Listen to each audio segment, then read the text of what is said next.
ইচ্ছাকৃত নামাজ ত্যাগ করলে সে কাফের হয়ে যায়। বিশ্বাস করুন মুসলমান, নামাজ পড়বেন না, মুসলমান থাকতে পারবেন না।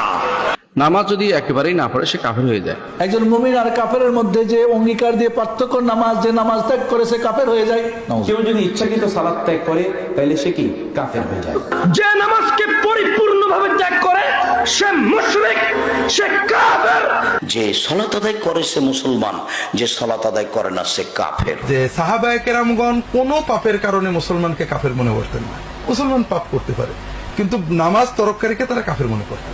জেনে বুঝে ইচ্ছায় স্বেচ্ছায় সজ্ঞানে সালাত পড়ে না, এই দুই শ্রেণীর মানুষ কাফের, সরাসরি কাফের। কোন জায়গায় কোরআনের একটি আয়াত অথবা রাসূলুল্লাহ হাদিস দেখাতে পারবেন না যে বেনামাজি মুসলিম এই কথাটি আছে।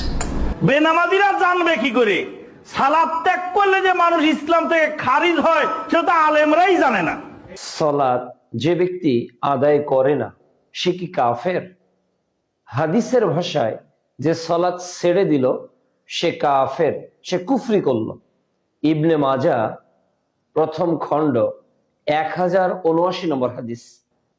অনুরূপ ভাবে ইবনে মাজার 1080 নম্বর হাদিস, যে সালাত ছেড়ে দিল সে কুফরি করল। কাজেই আমরা নিঃসন্দেহে বলতে পারি যে সালাত ছেড়ে দিল সে কাফের।